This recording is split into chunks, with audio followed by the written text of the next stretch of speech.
அனைவருக்கும் வணக்கம். அண்ணன் திரு செந்தில்வேல் அவர்களை உங்களில் நிறைய பேருக்கு தெரிஞ்சிருக்க வாய்ப்பு இருக்கு. தொலைக்காட்சியில் பல விவாத நிகழ்ச்சிகளில் பத்திரிகையாளராக போய் டிபேட் பண்ணிட்டு வருவாங்க. அண்ணன் செந்தில்வேல் அவர்கள் டிபேட்டுக்கு வராங்க அப்படின்னு சொன்னாவே சங்கிகள், அணில் கூட்டங்கள் எல்லாம் பார்த்தீங்கன்னா கதறுன்னு கதறும். ஏன்னா அண்ணன் செந்தில்வேல் அவர்கள் எப்பவுமே பார்த்தீங்கன்னா தரவுகளோட ரொம்பவே தரமாக பேசுவாங்க. அது மட்டும் இல்லாமல் கண்ணியம் தவறி என்றைக்குமே பேசுனது கிடையாது. இது வரைக்கும் நம்ம பார்த்ததுலேயே பார்த்தீங்கன்னா அவருடைய யூடியூப் சேனல்லையும் சரி, டிபேட்லேயும் பேசுகிறப்பவும் சரி, கண்ணியம் தவறி அவர் ஒரு இடத்துல கூட பேசுனது கிடையாது. ஆனால் ஊமை குத்தா குத்தி விட்டுருவாப்புல. அவர் எப்படி குத்துனாரு, எங்கே குத்துனாருன்னே தெரியாது. ஆனால் சரியான ஊமை குத்தா குத்தி விட்டுருவாப்புல. இந்த சங்கிகள், அணில் குஞ்சுகள், ஓம் தமிழர் சோம்பிகள் என எல்லாரையுமே வேற லெவலாக ஹேண்டில் பண்ணுவாப்புல அண்ணன் செந்தில்வேல் அவர்கள். இப்போ என்ன ஆயிடுச்சுன்னு பார்த்தீங்கன்னா நியூஸ் 18 தமிழ்நாடு சேனல் இருக்கு இல்லையா, அவங்க சார்பாக மக்கள் மன்றம் நிகழ்ச்சி மாதிரி நடக்கும் தெரியுமா. ஒவ்வொரு கட்சியை சேர்ந்தவங்களும் ஆடியன்ஸாக இருப்பாங்க. மேடையில் பார்த்தீங்கன்னா பத்திரிகையாளர்கள் ஒவ்வொரு கட்சியை சேர்ந்தவங்கலாம் இருப்பாங்க. ஒவ்வொருத்தவங்களும் அவங்களுக்கான டேர்ன் வரப்போ அவங்களுடைய அரசியலை பேசுவாங்க, பதிலளிப்பாங்க, இப்படின்லாம் நடக்கும். அதுதான் மக்கள் மன்றம் அப்படின்ற அந்த கான்செப்ட். இப்போ என்ன ஆயிடுச்சு பார்த்தீங்கன்னா நியூஸ் 18 தமிழ்நாடு சேனல் சார்பாக தந்தி டிவி ஆஃபீஸ் இருக்கு இல்லையா, அந்த ஆஃபீஸில் பார்த்தீங்கன்னா மக்கள் மன்றம் மாதிரி ஒரு ஷோ நடந்திருக்குங்க. அந்த நிகழ்ச்சியில் என்ன பண்ணியிருக்காங்கன்னு பார்த்தீங்கன்னா அண்ணன் செந்தில்வேல் அவர்களை பேச விடாமல் இந்த தாவேக்கா தவுட்டு தற்குறிகளும் சங்கிகளும் பார்த்தீங்கன்னா இடைமறித்து அவரை கெட்ட வார்த்தையில் திட்டி, தகாத வார்த்தைகளால் பேசி, இந்த மாதிரி பல அராஜக போக்கில் ஈடுபட்டிருக்காங்க. அந்த அரங்கத்துக்குள்ளே பார்த்தீங்கன்னா திமுக காரங்க அவ்வளவா இல்லை. ஏன்னா நிகழ்ச்சி தொடங்குற நேரத்துக்கு 2 மணி நேரம் முன்னாடியே போய் அரங்கத்தை டோட்டலாக ஃபில் பண்ணியிருக்காங்க இந்த சங்கிகள். இந்த சங்கிகளும் தாவேக்கா தவுட்டு தற்குறிகளும் நல்லா பிளான் பண்ணி வச்சுக்கிட்டு அண்ணன் செந்தில்வேல் அவர்களை பேசவே விடக்கூடாது, அவரை கண்ணியமற்ற முறையில் ஏதாவது சொன்னாக்கா அவர் வந்து ட்ரிகர் ஆகி ஏதாவது பேசுவாப்ல, அதை வச்சு ஏதாவது ஒரு பிரச்சனையை உருவாக்கணும், அது இதுன்னு சொல்லிட்டு நல்லா பிளான் பண்ணி தான் வந்திருக்காங்க.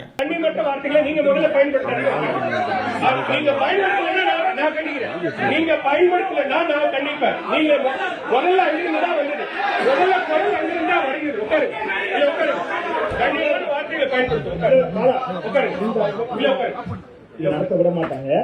இல்ல நடத்த விட மாட்டாங்க. நீங்க பேசுங்க. நான் சொல்றேன். இல்ல நான் இந்த அரங்கிலிருந்து வெளியேறுகிறேன்.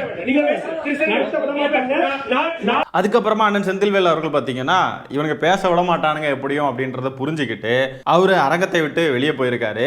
அந்த அரங்கத்துல பாத்தீங்கன்னா திமுக காரங்க பெருசா யாரும் இல்லாததுனால இந்த சங்கிகள் என்ன பண்ணிருக்காங்கன்னா, திமுக காரங்க யாரும் இல்ல, அதனால அவரை நல்லா அபியூஸ் பண்ணலாம், நல்லா கெட்ட வார்த்தை போட்டு பேசலாம், அது இதுன்னு நல்லா பிளான் பண்ணி வேணும்னே பண்ணியிருக்காங்க. இது சங்கிகளுக்கு கைவந்த கலை தானே. ஏற்கனவே அக்கா மதிவதனி அவர்களையும் வந்து இந்த மாதிரி தான் பண்ணுவாங்க. இந்த சங்கிகள் வந்து பேசவே விட மாட்டாங்க. இந்த சொம்பத்து இருக்கான் இல்லையா, அர்ஜுன் சொம்பத்துன்னு ஒருத்தர், அந்த நபர் பார்த்தீங்கன்னா மேடையிலேயே மதிவதனி அக்காவை வந்து அடிக்கிறதுக்கெல்லாம் பாஞ்சாப்புல.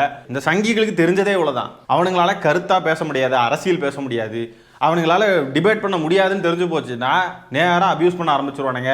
உடனே விக்டிம் கார்டை தூக்கிடுவானுங்க. இந்த வேலைகளை மட்டும்தான் பார்ப்பானுங்க இவனுங்க. இதில் கூடவே சேர்ந்துக்கிட்டு இந்த தாவேக்கா தவிட்டு தற்குறிகள் வேற சங்கிகள் கூட கை கோர்த்துக்கிட்டு நின்று அண்ணன் செந்தில்வேல் அவர்களை அபியூஸ் பண்ணியிருக்கானுங்க. திமுக காரங்க இந்த ஷோ ஸ்டார்ட் ஆகிற டைம்லலாம் வந்திருக்காங்க. அந்த டைமில் பார்த்தீங்கன்னா அரங்கத்துக்குள்ளே போக முடியல. ஏன்னா அந்த அரங்கம் ஃபுல்லாகவே பார்த்தீங்கன்னா இந்த பாஜக சங்கிகளும் நாம் தமிழர் கட்சிக்காரங்களும் இந்த தவிட்டு தற்குறிகளும் வந்து இருந்திருக்காங்க. அதனால திமுக காரங்க என்ன பண்ணியிருக்காங்கன்னு பார்த்தீங்கன்னா அரங்கத்திற்கு வெளியவே இருந்திருக்காங்க. வெளியில ஒரு எல்இடி ஸ்கிரீன் போட்டு அவங்க உள்ள என்ன நடக்குதுன்றதெல்லாம் பார்த்துக்கிட்டு இருந்திருக்காங்க. அப்புறமா அண்ணன் செந்தில்வேல் அவர்கள் வெளியே வந்ததுக்கு பிறகு பார்த்தீங்கன்னா திமுக காரங்க எல்லாருமே அவர் கூட போயிருக்காங்க. அதுக்கப்புறமா இந்த பாஜகவை சேர்ந்த சங்கி பயலக என்ன பண்ணியிருக்காங்கன்னா இந்த நிகழ்ச்சி முடிஞ்சு வெளியே வந்திருக்காங்க. வெளியே வந்தப்போ பார்த்தீங்கன்னா திமுக காரங்க அண்ணன் செந்தில்வேல் அவர்கள்லாம் நிற்கிறத பார்த்துட்டு அவங்க கிட்ட சண்டைக்கு போயிருக்காங்க. அங்கேயும் பார்த்தீங்கன்னா அண்ணன் செந்தில்வேல் அவர்கள் வந்து தகாத முறையில் பேசுறது, அடிக்க பாயிறது, இந்த மாதிரி அராஜக செயல்களில் ஈடுபட்டிருக்கானுங்க பாஜக சங்கிகள். ஸோ அந்த இடத்துல பார்த்தீங்கன்னா பரஸ்பரம் வாய் தகராறுகள் நிறைய ஆயிருக்கு. இதில் திமுகவை சேர்ந்த 2 பெண்களை பாஜக காரணங்க அடிச்சிருக்கானுங்க. அவங்க 2 பேர் ஹாஸ்பிட்டல் அட்மிட் ஆயிருக்காங்க. இது எந்த செய்தியிலுமே வெளியே வரல.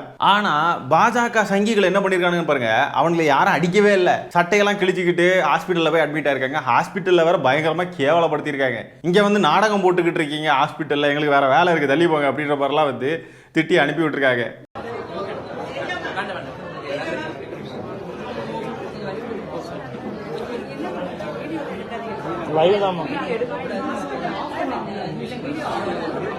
பார்த்தீங்களா, வீடியோலாம் எடுக்கக்கூடாது சார்னு சொல்கிறாங்க.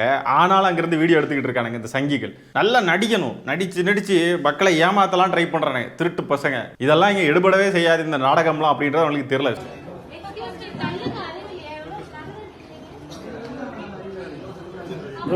இந்த பாஜக சங்கிகள் எப்படிப்பட்ட ஒரு மானங்கட்ட பொழப்பு பொழைக்கிறானுங்கன்னு பாருங்களேன். அங்கே இந்த செவிலியர்கள்லாம் திட்டுறாங்க, உங்களுக்கு அறிவே இல்லையா, இப்படி கூட்டமாக நிற்கிறீங்க கும்பலாட்டு, கொஞ்சம் தள்ளி போங்க, மற்ற பேஷண்ட்ஸ்லாம் இருக்காங்க, உங்களுக்கு நாடகம் போடுறதுக்கு இதுதான் இடமா அப்படின்னு சொல்லிட்டு கண்டபடிக்கு திட்டுறாங்க. வெக்கோ சூடு சொரணை இல்லாமல் எஸ்ஜி சூர்யாலாம் அங்கேயே உட்காந்துக்கிட்டு இருக்காப்ல அப்படியே சொரணையே கிடையாது போல இருக்கு. அது போக அவனுங்களுடைய சட்டையெல்லாம் கிழிச்சுக்கிட்டு நாடகம் போட்டுக்கிட்டு இருக்காரு. இங்க பாருங்க, தினத்தந்தி ஆபீஸ்ல பாஜக நிர்வாகிகளை எல்லாரையும் தாக்கிட்டு இருக்காங்க, லைட் ஆஃப் பண்ணி தாக்கிட்டு இருக்காங்க. என்னையும் மற்ற நிர்வாகிகள் கொண்டாந்து தனியா ஒரு இடத்துல வந்து அடைச்சு வச்சுட்டு இருக்காங்க. காவல்துறை எல்லாருமே திமுக சப்போர்ட் பண்ணிட்டு இருக்காங்க. எச்சி சூர்யான உயிருக்கு ஆபத்தா இருக்கு, எங்களுக்கு உயிருக்கு ஆபத்தா இருக்கு. தினத்தந்தி ஆபீஸ்ல திமுக ரவுடிகள் வந்து எல்லாரையும் அடிச்சுக்கிட்டு இருக்காங்க. திமுக ரவுடிகள் வந்து எல்லாரையும் அடிச்சுக்கிட்டு இருக்காங்களா தினத்தந்தி ஆஃபீஸில் சொல்கிறாரு பாருங்க. என்ன எனர்ஜெட்டிக்கடா டேய், எவ்வளோ நடிக்க சொல்லி தரலையா? இது கண்டிப்பாக உண்மை இல்லைங்க, பொய்யிங்க. போய் சங்கிகள்னாலே போய் தான், அது தெரிஞ்சது தான். ஆனால் திமுக காரங்க அடித்ததுன்றதை கண்டிப்பாக ஏற்றுக்க முடியாது. ஏன்னா திமுக காரங்க கிட்ட அடி வாங்கியிருந்தா இந்த நபரால் இப்போ பேசவே முடியாது. அப்போனா இது வந்து பொய் தான், ஷுவராக தெரிஞ்சுக்கலாம். இந்த சங்கிகள் தாவைக்கா தவுட்டு தற்குறிகள்லாம் எதை விரும்புகிறானுங்கன்னு பார்த்தீங்கன்னா, பழைய திமுகவை பார்க்கணுன்னு ஆசைப்படுறானுங்க போல, தட்டி தட்டி எழுப்பிக்கிட்டே இருக்கானுங்க. அப்படி இந்த பாஜக சங்கிகள் தமிழ்நாட்டில் எங்கேயாவது அடி வாங்கினாங்கனாலும் அது நல்லது தான், அதுல எல்லாம் ஒரு தவறும் கிடையாது. ஏன்னா இவனுங்க நாடு ஃபுல்லாக எவ்வளோ அலப்பறைகளை பண்ணிக்கிட்டு எத்தனை மக்களை கொண்டு குவிக்கிறானுங்க, என்னெல்லாம் பண்ணியிருக்கானுங்க இல்லையா? எவ்வளோ அநியாயமான அராஜக போக்கிலெல்லாம் இவனுங்க ஈடுபடுறானுங்க. அந்த நிலையில் இவனுங்கெல்லாம் ஒரு இடத்துல எங்கேயாவது ஒரு 10 பேர் எங்கேயாவது ஒரு அடி வாங்குறானுங்க அப்படின்னு சொன்னாங்க. அதில் ஒரு தவறும் இல்லை, ஒன்றும் ஆகலை, சட்டை தானே கிழிஞ்சது, ஒரு சின்ன கீறல் காயம் ஒன்றும் இல்லைங்க. பொய் உருட்டுறதுக்கு ஒரு அளவு இருக்குது. இந்த சங்கிகள் என்னென்னலாம் பண்ணுறானுங்களோ அதே தான் இந்த தாவைக்கா தவுட்டு தற்கொலைகளும் பண்ணுறானுங்க. சங்கிகளுக்கும் இவனுங்களுக்கும் எந்த டிஃப்ரென்ஸும் இல்லைங்க. பராசக்தி படம் தேட்டரில் ஓடிட்டு இருக்கு, அங்கே போய் நின்றுக்கிட்டு திமுக தீய சக்தின்றானுங்க, ஜனநாயகன்றானுங்க, விஜயன்றானுங்க, கத்துறானுங்க, கேனத்தனமாக பண்ணிக்கிட்டு இருக்கானுங்க இந்த தவுட்டு தற்குறிகள். பாஜக சங்கிகளுக்கும் இவனுக்கு என்ன வித்தியாசம்? எந்த இடத்துல எப்படி பிஹேவ் பண்ணணும்னு தெரியாத ஒரு கேவலமான ஒரு கூட்டம் தான் பாஜக. அவனுக்கு தெரியாத கூட்டம் கிடையாது, அவனுக்கு நல்லா தெரிஞ்சு வேணும்னே வந்து ஏதாவது பண்ணணும், பிரச்சனை பண்ணணும், கலவரம் பண்ணணும்னு நினைக்கக்கூடிய ஒரு கும்பல், அந்த மனநிலையில் இருக்கக்கூடிய நபர்கள் தான் பாஜகவே சேர்ந்தவர்கள். ஆனால் இந்த தாவேக்கா தவுட்டு தற்குறிகளை பார்த்தீங்கன்னா அவனுக்கு என்னன்னே தெரியாது, எங்கே எப்படி பிஹேவ் பண்ணணும்னே தெரியாது.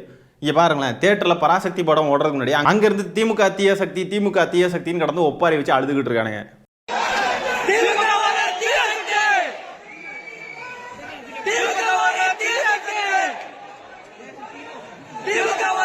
அந்த தேட்டர்லேயே பார்த்தீங்கன்னா யாருமே இவனுங்களுக்கு ஆதரவாக கத்தலை. அவனுங்க 4 பேர் நிற்கிறானுங்க, மக்கள்லாம் டென்ஷனில் இருக்காங்க. எங்கே வந்து என்னத்துக்குடா இதெல்லாம் கத்திக்கிட்டு இருக்கீங்க? இதெல்லாம் வந்து இவனுங்களுடைய அரசியல் கட்சி கூட்டங்கள் இல்லைனா இவனுங்களுடைய தனிப்பட்ட ஏதாவது சமூக வலைத்தள பக்கங்கள், யூடியூப் சேனல் எங்கேயாவது கத்திக்கிட்டு இருந்தாங்கன்னா பிரச்சனை இல்லை. பொதுமக்கள் வரக்கூடிய இடம் தேட்டருன்றது, பொதுமக்கள் பொதுவாக வரக்கூடிய ஒரு இடத்துல போய் நின்று திமுக தீய சக்தின்னு கத்திக்கிட்டு இருக்கானுங்க. இதுதான் இவனுங்களுடைய அறிவு.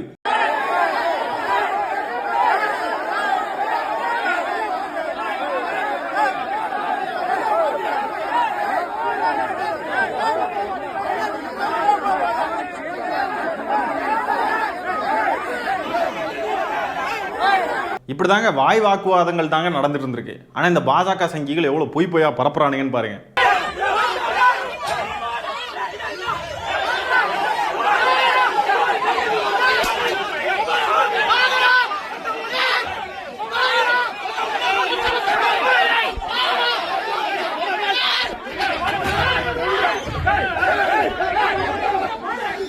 அந்த கூண்டுக்குள்ளே போகிறதுக்கு முன்னாடி வரைக்கும் நம்ம சேஃபாக இல்லைன்னு தெரிஞ்சுக்கிட்டு அங்கேருந்து அமைதியாக இருந்த நபர் அந்த கூண்டுக்குள்ளே அவனை கொண்டு போய் அடைச்சது பார்த்தீங்கன்னா, டேய் வாங்கடான்னு கிடந்து கத்துறான். வெளியே நின்று கத்தலாம்ல, வெளியே நின்று கத்த பயம். உள்ள சேஃபானதுக்கு அப்புறம் தான் கத்துறான்.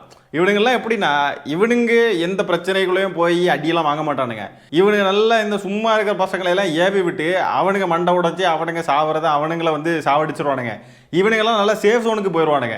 சேஃப் ஜோனில் இருந்துக்கிட்டு கத்திக்கிட்டு இருப்பானுங்க. இதே டெக்னிக்கை தான் தாவேகாவும் கடைபிடிக்குது. தாவேகா தலைவர் விஜய் பார்த்தீங்கன்னா தன்னுடைய ரசிகர்களாகிய இந்த தவுட்டு தற்குறிகளை எல்லாம் நல்லா யூஸ் பண்ணி நல்லா சம்பவம் பண்ணுறீங்க, வேற லெவலு, நம்ம பசங்கள்லாம் பயங்கரமான இது அது இதுன்னு சொல்லிட்டு நல்லா ட்ரிகர் பண்ணி விட்டுக்கிட்டு இவருக்கு அமுக்கமாக ஓடி ஒளிஞ்சிருவாப்புல.